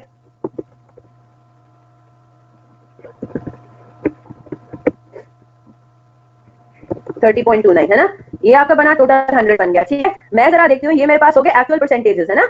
एक्चुअली मैंने अपने 3000 यूनिट्स को मैन्युफैक्चर करने के लिए, जरा देख लेते हैं, 3000 यूनिट्स को मैन्युफैक्चर करने के लिए मैंने 46.72% इस्तेमाल किया मटेरियल ए, 22.99% इस्तेमाल किया मटेरियल बी और मटेरियल सी मैंने 30.29 इस्तेमाल किया। अगर मैं इसका ये कॉपी करने की बिल्कुल जरूरत नहीं है, आप सिर्फ इसको देखिएगा। अगर मैं देखूँ कि कितना परसेंट लगना चाहिए था तो मैं इस तरह से कर सकती हूँ ना, 4/9। एक्चुअली जो मेरी परसेंटेज मटेरियल ए की लगनी चाहिए थी वो लगनी चाहिए थी 44% of the total material should have been material A. Is that clear? इसी तरह से 2/9 into 100, 22% of my total material should have been material B और रिमेनिंग यानी कि 3/9 into 100, 33% of my total material use should have been material C. बात समझ आ रही है? ये मैंने 44, 22 और 33% कहां से निकाले हैं? ये अपने स्टैंडर्ड मिक्स को यूज करके। स्टैंडर्ड मिक्स को यूज करके मैंने किया कि मेरे टोटल पार्ट्स बनते हैं 9, टोटल किलोग्राम स्टैंडर्ड 1 यूनिट में बनते हैं 9 किलोग्राम, है ना। तो 4/9 into 100 बनता है 44%, 22% and 33% respectively. Is that clear? तो whatever the case is, the point is, अगर आप यहाँ पे देखो तो एक तो आपने टोटल क्वांटिटी स्टैंडर्ड क्वांटिटी से डिफरेंट इस्तेमाल किया। आपने ये कैलकुलेट किया था कि हमें 3000 यूनिट्स को मैन्युफैक्चर करने के लिए टोटल 27,000 किलोग्राम मटेरियल इस्तेमाल करना चाहिए, है ना। हमने टोटल मटेरियल इस्तेमाल कितना किया? 27,400। Is that clear? तो इसका मतलब ये हुआ कि एक तो हमारी यील्ड पे भी फर्क पड़ा है। क्या फर्क पड़ा है? यील्ड का क्या मतलब है उसके ऊपर भी हम आते हैं। एक तो ये चीज डिफरेंट होगी, दूसरी क्या चीज डिफरेंट होगी? एक्चुअल हमारा मिक्स भी डिफरेंट हो गया, है ना। एक्चुअल मिक्स में भी हमारा डिफरेंस आया। तो मिक्स को चेंज करने की वजह से, रेशियो को चेंज करने की वजह से कॉस्ट पे क्या फर्क पड़ा? वो मटेरियल मिक्स वेरिएंस से हमने कैलकुलेट करना है, ठीक है। अब हम आते हैं यील्ड के ऊपर। यील्ड का मतलब होता है आउटपुट, ठीक है। मेरी बात एक गौर से सुनिएगा।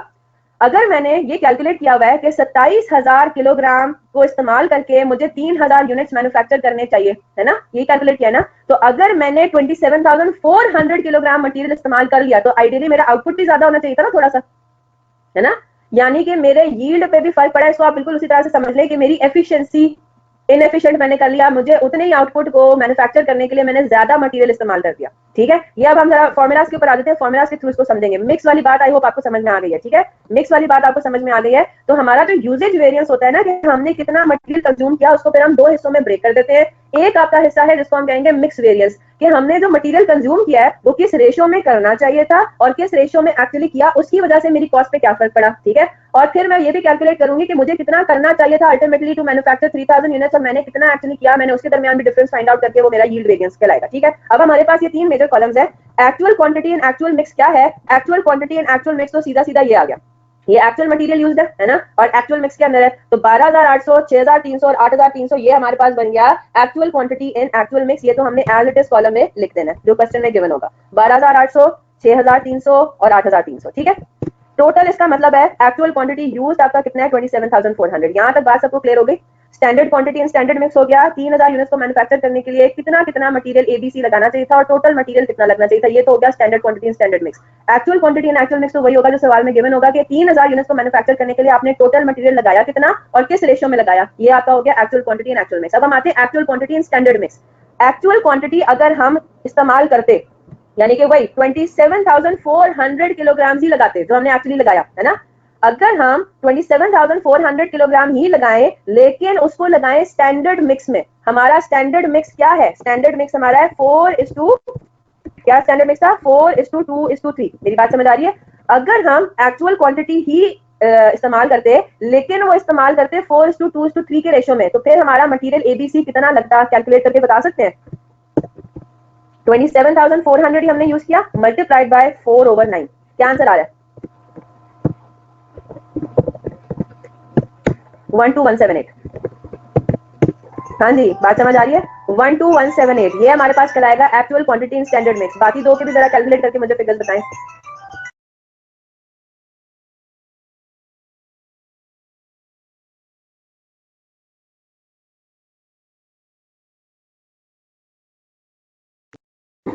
बिल्कुल ठीक, 6089 और 9133। Very good.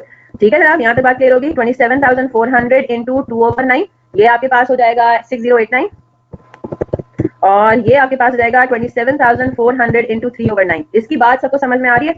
अब जब हम इसको एक नटशेल में जरा देखते हैं, bird I point of view से देखते हैं, तो हमारे पास ये क्या हो गया? आपको 3000 यूनिट्स को मैन्युफैक्चर करने के लिए कितना टोटल मटेरियल लगाना चाहिए था और किस मिक्स में लगाना चाहिए था, किस रेशियो में लगाना चाहिए था। आपने 3000 यूनिट्स को मैन्युफैक्चर करने के लिए एक्चुअली टोटल मटेरियल लगाया कितना? 27,400, और किस मिक्स में लगाया वो ये आ गया। फिर हम कहेंगे चलो ठीक है, अगर हम 3000 यूनिट्स को मैन्युफैक्चर में 27,400 किलोग्राम ही लगाया हमने, लेकिन उसको आइडियली किस स्टैंडर्ड में मिक्स में लगाना चाहिए था, वो इस मिक्स में लगाना चाहिए था। ये तीन आपके पास डिफरेंट फिगर्स आ गई। Now you are in a position to calculate material mix and material yield variances. ठीक है, अब हम जरा फॉर्मूले पे आके जरा उसको समझते हैं। मटेरियल मिक्स वेरिएंस कैलकुलेट करना, अगेन मटेरियल ए का अलग होगा, बी का अलग होगा, सी का अलग होगा। ठीक है, सबका अलग अलग कैलकुलेट करना है और एंड में उसको ज्यादा से ज्यादा हम टोटल कर देंगे। मटेरियल मिक्स वेरिएंस का क्या फॉर्मूला है? Actual quantity in standard mix, किस कितना मटेरियल लगाना चाहिए था 27,400 में से, कितना मटेरियल ए का लगना चाहिए था? 12,178। कितना आपने 27,400 में से आपने कितना एक्चुअली लगाया? 12,800। इन दोनों के दरमियान डिफरेंस, मिक्स में क्या डिफरेंस आया है ना। अगर हम मटेरियल क्वांटिटी उतनी रखते जितनी एक्चुअली रखी लगाई है, 27,400 किलोग्राम ही लगाते टोटल 3000 यूनिट्स को मैन्युफैक्चर करने के लिए, लेकिन मिक्स हम स्टैंडर्ड लगाते, क्लियर होगी बात? एक्चुअल हमने 27,400 किलोग्राम ही किया, अगर हम 27,400 किलोग्राम ही कंज्यूम करें लेकिन हम मिक्स अगर अपना स्टैंडर्ड रखें, तो एक्चुअल मिक्स और स्टैंडर्ड मिक्स के दरमियान जो डिफरेंस आ रहा है उसकी वजह से हमारी कॉस्ट पे क्या फर्क पड़ेगा। Is that clear? क्या कॉस्ट पे क्या फर्क एक्चुअली पड़ा? तो ये आपका कहलाता है मटेरियल मिक्स वेरिएंस। तो हमारे पास क्या फॉर्मूला बनता है? Actual quantity in standard mix कितना है? 12178। आपको 27,400 में से 12,178 किलोग्राम लगाने चाहिए थे मटेरियल ए के, आपने 27,400 में से 12,800 किलोग्राम लगाए।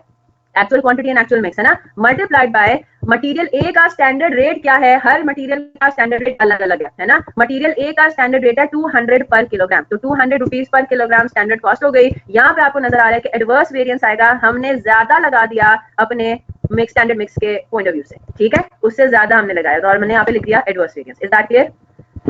इसी तरह से बी का कैलकुलेट करेंगे। बी का जो मिक्स वेरिएंस है, कितना आपको स्टैंडर्ड के हिसाब से लगाना चाहिए था? 6089। एक्चुअल क्वांटिटी 27,400 में से 6089 किलोग्राम आपको लगाने चाहिए थे मटेरियल बी के, आपने मटेरियल बी के लगाए कितने? 27,400 किलोग्राम में से 6,300। ठीक है, इसका स्टैंडर्ड रेट क्या है? इसका स्टैंडर्ड रेट आपके पास 500 पर किलोग्राम, मल्टीप्लाइड बाय 500।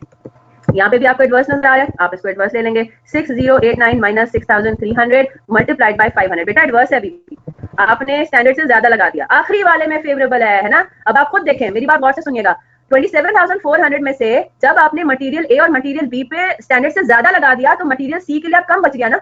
तो आप देखोगे मटेरियल सी से बेसिकली उन्होंने ज्यादा कंज्यूम कर लिया। मेरी बात समझ आ रही है? जो मटेरियल सी का कोटा बनता था ना, जो मटेरियल सी का हिस्सा बनता था 27,400 में से, एक्चुअली मटेरियल ए और मटेरियल बी ने जो है मटेरियल सी के किलोग्राम कंज्यूम कर लिया, उन्होंने उसका रेशो ले लिया। तो एक्चुअली क्या होगा, मटेरियल सी से फिर वो कॉम्पनसेट हो जाएगा, मटेरियल सी का जो रेशो वो वेरियंस है ना वो फिर फेवरेबल आएगा। कितना आपको लगाना चाहिए था? 9,133 किलोग्राम लगाना चाहिए था 27,400 में से मटेरियल सी का, लेकिन मटेरियल सी का कुछ हिस्सा तो मटेरियल ए और बी ने ले लिया, उन्होंने ज्यादा ले लिया रेशो, है ना। तो अब क्या हुआ, मटेरियल सी में एक्चुअली लगा कितना, 8,300 लगा, इसका जो स्टैंडर्ड रेट है वो है 150 पर किलोग्राम। तो आपने उसको जब देखा तो यहाँ पे आखिर वाले में आएगा फेवरेबल।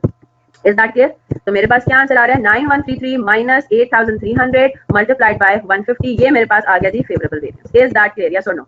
लेकिन आप ये नहीं कहेंगे कि इनका नेट जो है वो जीरो होगा, नहीं जनाब, क्योंकि अल्टीमेटली स्टैंडर्ड रेट्स तो डिफरेंट निकले हैं ना, स्टैंडर्ड रेट तो डिफरेंट। तो मटेरियल मिक्स चेंज करने की वजह से, रेशियो चेंज करने की वजह से, 4:2:3 पे स्टिक ना करने की वजह से जो हमारी एक्चुअल कॉस्ट पे फर्क पड़ा है ना वो नेगेटिव पड़ा है। हमने किया क्या, हमने महंगे वाले रॉ मटेरियल्स को ज्यादा इस्तेमाल कर लिया, है ना। हमने मिक्स ऐसा अपना रखा कि हमने अपने जो महंगे रॉ मटेरियल्स थे पर यूनिट पर किलोग्राम के हिसाब से आप हिसाब लगा लें, वो आपने ज्यादा कंज्यूम कर लिए, और जो सस्ता रॉ मटेरियल था आपने उसको और कम इस्तेमाल किया अपने फिनिश गुड की मैन्युफैक्चरिंग में। तो क्या हुआ, एक्चुअल कॉस्ट आपकी एडवर्स आई। कितना आपका एडवर्स, आपका इफेक्ट पड़ा है नेट बेसिस पे 1,04,950। Is that clear? ठीक है, यहाँ तक बात समझ आ गई। जो 200 रुपए पर किलोग्राम मटेरियल था और जो 500 रुपए पर किलोग्राम आपका मटेरियल था, जो महंगे रॉ मटेरियल्स थे वो आपने ज्यादा कंज्यूम कर लिए, और जो सस्ता रॉ मटेरियल था वो आपने स्टैंडर्ड मिक्स से भी कम इस्तेमाल किया। तो उस वजह से आपकी ऑब्वियसली बात है। अब अगर आप इसको ऑपोजिट कर देते, अगर आप कहते कि यार महंगाई बहुत ज्यादा है, मैं मटीरियल्स को इंटरचेंज कर सकती हूँ, है ना, मेरे पास फिनिश गुड की क्वालिटी पे कोई फर्क नहीं पड़ेगा अगर मैं केमिकल ए जो है, मटीरियल ए जो है वो कम लगाऊं, मटीरियल सी ज्यादा लगाऊं, मतलब ये इन्हीं प्रोडक्ट्स के अंदर हम मिक्स में खेल सकते हैं ना, जिनको हम कह सकते हैं कि अगर हम उनका मिक्स चेंज करते हैं तो क्वालिटी पे कोई फर्क नहीं पड़ेगा, फाइनल आउटपुट पे हमारी कोई फर्क नहीं पड़ेगा। ठीक है, तो अगर इस तरीके का है तो मैं क्या कोशिश करूंगी अपनी, मैं डिसीजन मेकिंग करते हुए क्या करूंगी, मैं ये कहूंगी कि देखो मटेरियल ए की प्राइस जो है ना बहुत ज्यादा है, तो मैं काम करती हूँ मटेरियल ए को मैं सब्सटीट्यूट कर देती हूँ मटेरियल सी से, मैं मटेरियल ए कम लगाती हूँ, मटेरियल सी उसकी जगह ज्यादा लगा दूंगी, है ना। तो ये अल्टीमेटली आपको डिसीजन मेकिंग में हेल्प कर रहा है ना। अब आपको ये नजर आ गया कि भाई आपने एक्चुअली, आपको दिसंबर के महीने में एडवर्स वेरिएंस हुआ था, तो आप जनवरी के महीने के लिए जो स्ट्रेटेजी बिल्ड करेंगे वो क्या करेंगे, आप अपने प्रोडक्शन डिपार्टमेंट को कहेंगे कि देखो तुम लोगों ने जो पिछले महीने मिक्स लगाया था वो गलत लगाया था, उसकी वजह से मेरी कॉस्ट पे बड़ा नेगेटिव इफेक्ट पड़ा, तुम लोगों ने अब कोशिश ये करनी है कि तुम लोग material C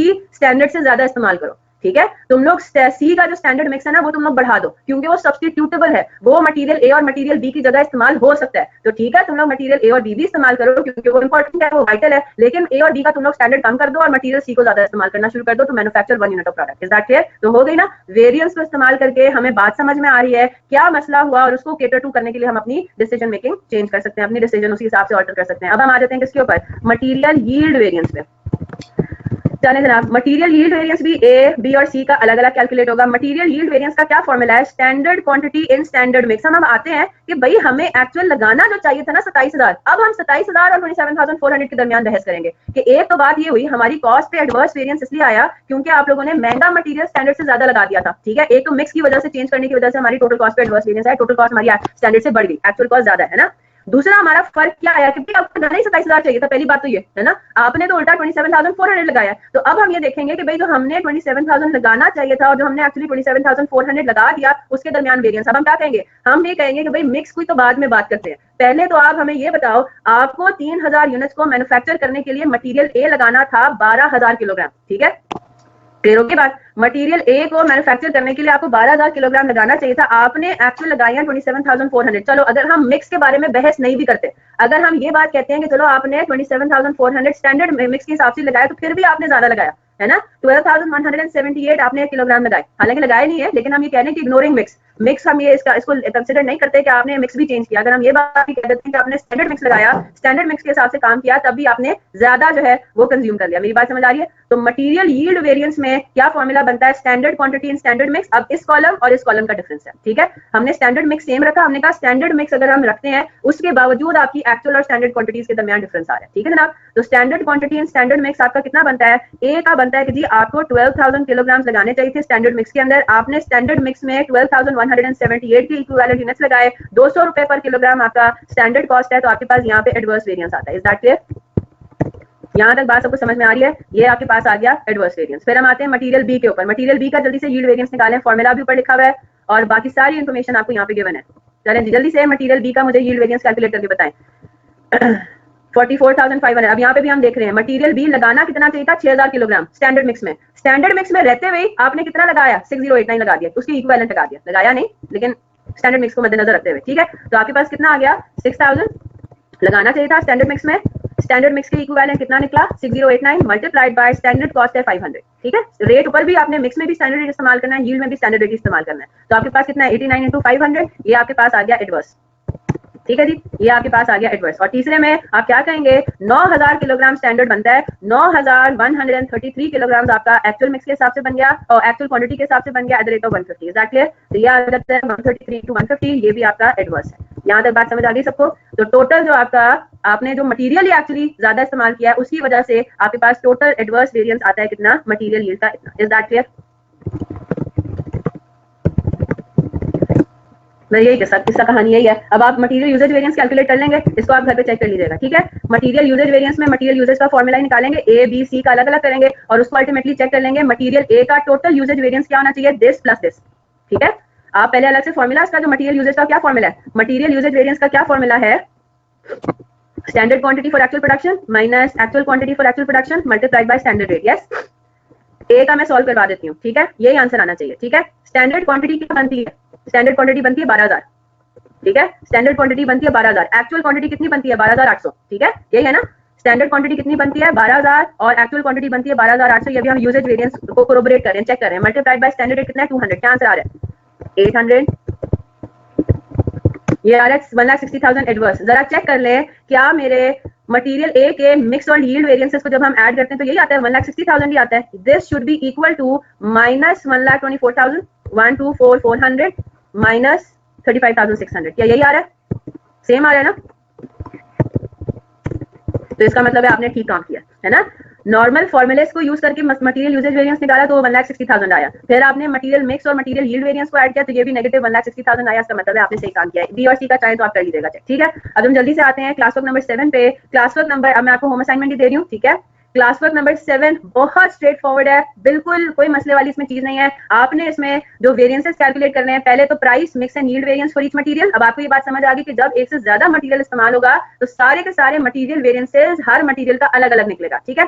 labour rate, labour efficiency and idle time variance में मटेरियल का कोई स्यापा है ही नहीं, वो तो एक एक ही निकलेगा, ठीक है। फिर उसके बाद आपने पॉसिबल एक्सप्लेनेशंस देनी है, वही रीजंस फॉर वेरिएंसेस, ठीक है। पार्ट बी तो आपका थ्योरेटिकल हो जाएगा। तो क्लास वर्क नंबर 7 मुझे वैसे कराना था क्लास में, लेकिन खैर बहुत स्ट्रेट फॉरवर्ड है। एक आपका होम असाइनमेंट हो गया class work number 7। Class work number 8 ये भी आप कर लेंगे आराम से, ठीक है। ये भी बहुत स्ट्रेट फॉरवर्ड है, दोनों में आपको ज्यादा टाइम नहीं लगेगा, ज्यादा से ज्यादा घंटा आप लगाएंगे होम असाइनमेंट्स में तो आराम से हो जाएंगे, ठीक है। क्लास वर्क नंबर 7 और क्लास वर्क नंबर 8 आपका होम असाइनमेंट है। क्लास वर्क नंबर 9 मैंने आपको कल खुद कराना है और क्लास वर्क नंबर 10 आपको कल खुद कराना है, ठीक है। तो कल हम इंशाल्लाह ये 2 सवाल करेंगे, ये भी बहुत इंटरेस्टिंग है। क्लास वर्क नंबर 9 वैसे तो इसको मैं आपका एज होम असाइनमेंट दे दूं तो अभी शायद आप कर लें, लेकिन इसमें रिवर्स कैलकुलेशंस का एक छोटा सा कॉन्सेप्ट रह गया, वो देना है और आपको नॉर्मल लॉस इनकॉर्पोरेट करवाना है किसके अंदर। पहले हम बेसिकली क्लास वर्क नंबर 10 करेंगे, फिर हम क्लास वर्क नंबर 9 करेंगे, ठीक है। तो अभी के लिए आज के लिए मैं 2 आपको होम असाइनमेंट्स दे रही हूँ, class work number 7 and class work number 8, ठीक है। 7 और 8 आपके होम असाइनमेंट्स है। 9 10 कल मैं आपको खुद करवाऊंगी, 11 आपका फिर कल का होम असाइनमेंट हो जाएगा और कल हमारी कोशिश रहेगी तो इंशाल्लाह हो जाएगा। कल हम लोगों ने अपना short term decision making start कर देना है, ठीक है। और अगर हम टाइम का जरा एनालिसिस करें तो मैंने आपको ये बात शायद बताई थी कि मैं फरवरी के फर्स्ट वीक में इंशाल्लाह आपकी क्लासेस एंड होंगी, ठीक है। जनवरी 31 तक नहीं हो सकेंगी, फरवरी के फर्स्ट वीक तक नॉर्मली बाकी क्लासेस भी इंशाल्लाह आपकी थोड़ी बहुत जारी होंगी। वैसे भी नॉर्मली इतना टाइम लग ही जाता है और जो हमारा पेस है दैट इज अल्हम्दुलिल्लाह वेरी गुड। हमारे पास टोटल अगर आईकैप की स्टडी टेक्स्ट के हिसाब से देखें तो हमारे पास 6 चैप्टर्स रहते हैं, लेकिन मैं आपको बता रही हूँ उनमें से 2 चैप्टर्स एक एक 2 दिन के हैं, ठीक है। तो पीछे कितने बच गए 4, और जो बाकी उन 4 में से जो 3 चैप्टर्स हैं उनको मैं एक चैप्टर करके पढ़ाऊंगी शॉर्ट टर्म डिसीजन मेकिंग। और शॉर्ट टर्म डिसीजन मेकिंग में हमें हफ्ते से ज्यादा इंशाल्लाह टाइम नहीं लगेगा, हफ्ता 10 दिन लगेगा, जिस तरह हमें standard costing and variance analysis में लगा था, ठीक है। तो 10 दिन के अंदर हमने इंशाल्लाह 3 चैप्टर्स कवर कर लेने हैं, फिर इंशाल्लाह एक हफ्ता हमें लगेगा जो है वो टाइम वैल्यू ऑफ मनी के अंदर, और जो बाकी 2 चैप्टर्स हैं उसमें हमें इंशाल्लाह इतना टाइम नहीं लगेगा, ठीक है। 2 दिन के वो चैप्टर्स हैं। तो मुझे ये नजर आ रहा है कि हम इंशाल्लाह आराम से, ऑब्वियसली बात है 2 संडे सिर्फ रह गए तो वो भी लगा लेंगे, ठीक है। हम आराम से 5 फरवरी तक अपना सिलेबस कंप्लीट करने का मेरा टारगेट है, जो कि मुझे अल्हम्दुलिल्लाह अचीव होता हुआ नजर आ रहा है आराम से। ऑब्वियसली बात है अगर आप चाहते हैं कि 5 फरवरी के बाद भी क्लासेस हो तो मैं तो तैयार हूँ, मुझे तो अच्छा है, मैं तो पर आवर मुझे पैसे मिल रहे हैं, मैं तो आते रहेंगे। फिर अगर आप चाहते हैं मिलना तो कर लेते हैं, कोई मसला नहीं, मैं उसके बाद भी पढ़ाने को तैयार हूँ। जी बिल्कुल, लेकिन आप वेरिएंस के क्वेश्चन में गलती क्यों कर रहे हैं? अगर क्वेरीज होंगी तो हम एक काम ही कर सकते हैं कि हम फरवरी के आखिरी वीक में दोबारा मिल सकते हैं और उसमें हम आपकी क्वेरीज डिस्कस कर सकते हैं। वैसे मॉक के लिए तो हमने मिलना है ही है, ठीक है। मॉक डिस्कशन क्लास एक होगी आपकी, तो उसमें फिर हम इंशाल्लाह आपकी क्वेरीज भी डिस्कस करेंगे। लेकिन अगर आपको पढ़ना है उसके बाद भी पढ़ना है फरवरी 5 के बाद, तो आई एम रेडी, मुझे कोई मसला नहीं है। लेकिन आप जान छोड़ दें, मतलब फिर फरवरी के बाद भी आप जो है वो मेरे से मिलना पसंद करेंगे क्लास में, मतलब बस कर दें। इतनी भी मैं अच्छी नहीं हूँ कि आप कहेंगे नहीं मैं तक क्लासेस करती रहे। नहीं जनाब, मैं चेक नहीं करूंगी मॉक्स, मैं नहीं चेक करती, टीएस चेक करते हैं। इनफैक्ट अब टेस्ट वगैरह भी सारे टीएस ही चेक करते हैं। लेकिन मॉक्स में ये होता है कि जो मॉक का, अब आपको पता है कि जी देखें टेस्ट का एक क्वालिटी डिफरेंट है, ठीक है। मैं आपको ये बता दूं कि टेस्ट जो है ना वो टीएस ही बना के टीएस ही अपलोड कर देते हैं, मैं ज्यादा से ज्यादा एक नजर मार लेती हूँ, ठीक है। मॉक्स के अंदर हम क्वालिटी को बहुत इंश्योर करते हैं, ठीक है। हम मॉक का जो पेपर होता है ना उसकी हम कोशिश करते हैं, मिड टर्म को भी मैंने इतना फोकस करी, ठीक है। मॉक जो पेपर होता है ना वो पूरे पैक में एक ही बनता है, ठीक है। तो सारे टीचर्स उसमें अपना इनपुट देते हैं, तो मॉक के ऊपर हमारा बहुत ज्यादा फोकस होता है। मॉक की क्वालिटी पे कोई कॉम्प्रोमाइज नहीं होता। कोशिश हमारी यही होती है कि मॉक की पे चेकिंग ऑब्वियसली बात है टीए करता है, गलतियां उसमें भी हो सकती हैं, क्वेश्चन पेपर में भी छोटी मोटी गलतियां कभी कभार निकल आती हैं, लेकिन वो काफी लोग जो है रिव्यू करके उसको फिर ओके करते हैं। तो उसमें क्वेश्चन पेपर में गलतियों के चांसेस होते हैं लेकिन कम होते हैं। चेकिंग में हाँ ऊपर नीचे थोड़ा बहुत हो सकता है, क्योंकि चेक जो है ना वो टीए करता है, पेपर सेट करते हैं टीचर्स और चेक टीएस करते हैं, ठीक है। लेकिन उसमें भी हमारा फोकस होता है मॉक के ऊपर। आप अगर आगे देखो कभी या किसी को अगर आइडिया हो तो पैक में हमारे जो मॉक पेपर्स होते हैं वो ट्रेनिंग स्टूडेंट्स जो है ना वो चेक करते हैं आके, टीएस भी नहीं होते वो, ठीक है। जो ट्रेनिंग कर रहे होते हैं हमारी जो आर्टिकलशिप में होते हैं उनको हम रिक्वेस्ट करते हैं वो आते हैं, और सर साजिद शफीक की मेरे हाथ से गाइडेंस में, if I am not wrong, teachers भी जाके चेक करते हैं। मैंने खुद जब मैं लाहौर में होती थी तो मैं जाके मॉक पेपर्स स्टूडेंट्स के साथ जाके चेक करती थी, ठीक है। तो प्रॉपर तरीके से होता है। कोई इसमें एक हमारे सर साजिद भी बैठे हुए होते हैं, किसी को कोई भी प्रॉब्लम आ जाए आंसर, क्योंकि आपको पता है ना हर स्टूडेंट का तरीका डिफरेंट होता है आंसर करने का। तो अगर किसी स्टूडेंट को ये लग रहा हो कि भाई ये पता नहीं चेकर को बेसिकली ये लग रहा हो कि पता नहीं किस तरीके से उन्होंने आंसर किया, तो वो जाके सर साजिद से जो भी हमारा हेड कर रहा होता है उस चीज को चेकिंग प्रोसेस को, वो फिर जाके उससे उसी टाइम वेरीफाई कर लेता है कि भाई मैं इसको क्या मार्क्स दूं, ठीक है। तो इसी वजह से मार्क्स के ऊपर हमारा बहुत ज्यादा फोकस होता है। बाकी मिड टर्म्स और टेस्ट जो है वो टीएस ही कभी कभार बगैर अप्रूवल की अपलोड कर देते हैं, उनको हम कह देते हैं कि यार टाइम नहीं है आप अपलोड कर दो, दिखा जाएगा, ठीक है। तो इसलिए अगर आप देखते हो तो टेस्ट के सॉल्यूशंस में, टेस्ट के क्वेश्चंस में आपको थोड़ी ऊंच नीच की आपको गुंजाइश लगती है, लेकिन अगेन टेस्ट का और मिड टर्म का जो ऑब्जेक्टिव है वो हमारा यानी कि अचीव हो रहा होता है, and that is to make sure that you guys study for it, right. आप लोग रिवीजन करो उसके लिए, वो हमारा ऑब्जेक्टिव अचीव हो जाता है। तो जी जेबा का सवाल ये है कि अगर हमारा मेथड बिल्कुल ठीक है बट वैल्यूज किसी एरर की वजह से गलत हो जाए तो हमें आईकैप मार्क्स देगा अकाउंटिंग की तरह या नहीं? तो ऑब्वियसली बात है ये है क्या कॉस्ट एंड मैनेजमेंट अकाउंटिंग का पेपर है, कैरी फॉरवर्ड ऑफ मिस्टेक्स के मार्क्स नहीं करते। जैसे फॉर एग्जांपल आपने स्टेप नंबर 1 में जो फॉर एग्जांपल आपसे वो कह रहा है कि जी आपने टोटल कॉस्ट बतानी है, ठीक है।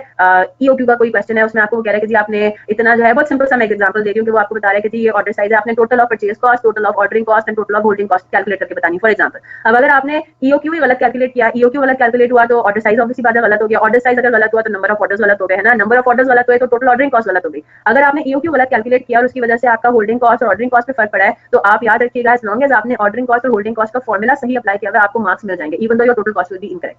तो हमें तो ये बताया जाता है कि आईकैप कैरी फॉरवर्ड ऑफ मिस्टेक्स के मार्क्स नहीं काटता, वो सिर्फ आपके ईओक्यू के मार्क्स काटेगा जो आपने ऑर्डर साइज गलत निकाला है, दैट इकोनॉमिक ऑर्डर क्वांटिटी जो आपने गलत निकाली है वो उसके मार्क्स काटेगा। फिर आपने उस गलत इकोनॉमिक ऑर्डर क्वांटिटी को आगे सही इस्तेमाल किया है वो उसके सही मार्क्स देगा। मार्क्स कितने काटेगा अब ये तो हर सवाल के ऊपर डिपेंड करता है, मार्किंग स्कीम के ऊपर डिपेंड करता है, ठीक है। एक्यूरेसी मार्क क्या मतलब? एक्यूरेसी का mark I don't get it, क्या मतलब मोशन? अब ये तो मैं नहीं बता सकती ना बच्चे, अब वो डिपेंड करता है कि वर्किंग कितनी हैवी थी, जो मेन गलती आपने की है वो कितनी हैवी थी। अगर उसके मार्क्स ही ईओक्यू के मार्क्स उसने सिर्फ 2 एलोकेट किए हैं, बाकी उसने 3 मार्क्स एलोकेट किए हैं टोटल कॉस्ट के, तो टोटल कॉस्ट कैलकुलेट करने के 3 मार्क्स आपको मिल जाएंगे, लेकिन आउट ऑफ 5 मार्क्स 2 मार्क्स आपके कट जाएंगे। अब ये तो हर क्वेश्चन पे डिपेंड करता है ना। जी जनाब, ऑडिट के लिए आप जा सकते हैं, भागिए जल्दी से। मैम हुआ ने ना मेरी किसी दिन खेती लगा देनी है। जी बिल्कुल, वो देखें जरूर फायदा होगा। मार्किंग स्कीम भी होती है, प्लस उसने जो कमेंट्स भी किए होते हैं उसमें भी वही बात मेंशन, वो खैर ये बात तो नहीं मेंशन करता, लेकिन वो इंडिविजुअल मिस्टेक्स को पॉइंट आउट करता है। तो जो इंडिविजुअल मिस्टेक्स हुई हैं उस क्वेश्चन में से उनके मार्क्स कटते हैं, ठीक है। फ्लेक्स बजट को हम स्टैंडर्ड कह सकते हैं, बिल्कुल जी बिल्कुल। लेकिन आप फ्लेक्स बजट को फ्लेक्स बजट ही कहें, उसको कभी हमने स्टैंडर्ड प्रॉफिट एंड लॉस नहीं कहा। Flex budget is flex budget, जो एक्चुअल प्रोडक्शन लेवल के लिए स्टैंडर्ड रेट्स को इस्तेमाल करके बनाया जाता है उसको फ्लेक्स बजट ही कहा जाता है। मैंने एटलीस्ट नहीं पढ़ा, हो सकता है कहा जाता हो, मैंने एटलीस्ट नहीं पढ़ा, ठीक है। मैंने इसका नाम कभी स्टैंडर्ड प्रॉफिट एंड लॉस नहीं पढ़ा। नहीं, आप फ्लेक्स बजट ही कहिए। मैंने जो चीज मुझे नहीं पता वो मैं आपको क्यों बोलूँ कि हाँ इसको ये भी कह सकते हैं, ठीक है। चलिए जी, इजाजत है फिर, इंशाल्लाह कल मिलते हैं। नया चैप्टर स्टार्ट करने लगे हैं, बहुत इंटरेस्टिंग सा चैप्टर, एटलीस्ट मुझे मेरा पर्सनल फेवरेट है। डिसीजन मेकिंग मुश्किल नहीं है, लंबा है बस, ठीक है, और थोड़ा सा दिमाग लगता है तो शायद इसलिए मुश्किल है ठीक है। चले जी, आप लोगों को भी इजाजत है, टिल देन दुआ में याद रखिएगा। अल्लाह हाफिज।